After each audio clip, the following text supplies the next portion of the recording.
তারেক রহমান সাহেবকে যখন বোর্ডিং ব্রিজে ঢুকাইলো, আমরা তো অধিকার যাইতে পারি না ওখানে বিমানের লোক ছাড়া, তখন ৩-৪ জন লোক আইসা আমাকে আর মানিককে ধরে ফেললো। 111 সরকারের চরম নির্যাতনের এমন মুমূর্ষু অবস্থায় দেশ থেকে বাধ্য হয়েছিলেন বিএনপির ভারপ্রাপ্ত চেয়ারম্যান তারেক রহমান।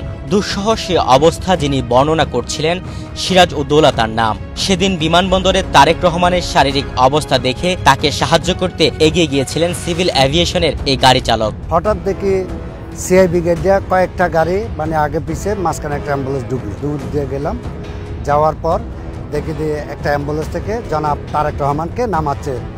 তখন স্টার নিয়ে তখন আমি দৌড়ে গেলাম, আমার সাথে আমার সহকর্মী সশস্ত্র নিরাপত্তা পরে বেলায়েত হোসেন মানিক দৌড়ে গেল। আমরা দুজন দৌড়ে যাইয়া দেখলাম তখন স্টার ঢুকে আমরা সিআই ব্রিগেড দিয়ে জনাব তারেক রহমানকে ঢুকেলাম।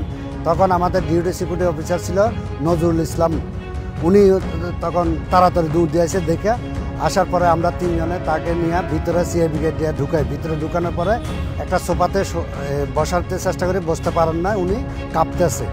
তখন একটা কুসুম বালুস দিয়ে মাথার নিচে দিয়ে তাকে ওখানে শোয়াইলাম।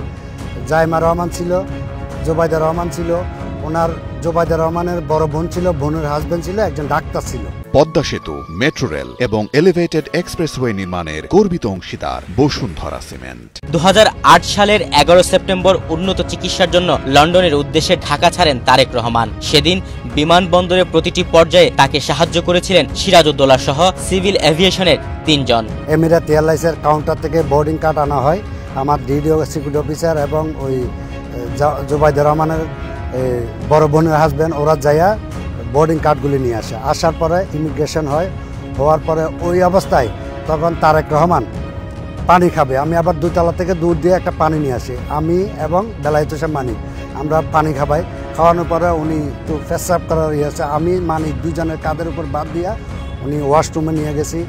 আমরা নিজেরাই চেইন খুলে ওনাকে পেশাব কাজ করা আনি শোয়ানোর পর আসছে। পরে হুইল চেয়ারের মাধ্যমে আমি মানিক এবং আমার ডিডিও অফিসার ছিল সাথে, উনি নজরুল ইসলাম, 3 জনে 4 নম্বর বোর্ডিং ব্রিজের গেটে নিয়ে যায়। ওইখান থেকে বিমানে একজন লোক বিমানে নিয়ে যায়। গল্প এখানেই শেষ নয়। তারেক রহমানের বিমান আকাশে ওড়ার পরই সিরাজ উদ্দৌলা আর তার সহকর্মী মানিকের জীবনে শুরু হয় এক কালো অধ্যায়। যখন তারেক রহমান সাহেবকে যখন বোর্ডিং ব্রিজে ঢুকাইলো, আমরা তো অধিকার যাইতে পারি না ওখানে বিমানের লোক ছাড়া, তখন 3-4 জন লোক আইসা আমাকে আর মানিককে ধরে ফেললো, ডাক দিল। ডাক দিয়া ওয়াশরুম পাশে 4 নম্বর বোর্ডিং ব্রিজের পাশে ওয়াশরুম ছিল। তখন আমার কাছে মোবাইল ছিল, মানিকের কাছে মোবাইল ছিল না। তখন ওই মোবাইল কিন্তু আমি পকেটে নিয়ে ভিডিও অন করা ছিল সব, ওরা কিন্তু দেখছে। ওখানে পরে আমার সাথে অনেক জোরাজুরি করলো। মোবাইল আমি বলছি কেন মোবাইল দেবো, আপনাদের পরিচয়। তাদের সাথে আমার বার্গেনিং হওয়ার পরে তাদের হাতে আটি ছিল, আটি বাইর করে আমাকে এই যে মারছে। এই যে দেখেন আমার এখানে 8টা সিলাই করা, আমার মোবাইল ছিনিয়ে নিয়ে গেছে। আমাকে রক্তাক্ত অবস্থায় 6 নম্বর গেট, 2 তলা 6 নম্বর গেট দিয়ে একটা সিএনজিতে উঠে দিছে। তখন হলুদ ট্যাক্সিগুলি ছিল, উঠে দিছে আমাকে মহিলা মেডিকেল নিয়ে গেছে। আর মানিককে কোথায় নিছে জানি না, সে দীর্ঘ 15-20 দিন পরে ফেরত আসছে। তাকে নিয়ে অনেক নির্যাতন চালাইছে। আমরা বিএনপির লোক, এই সে আমরা ক্যাডার। এখানে শেষ হয়নি।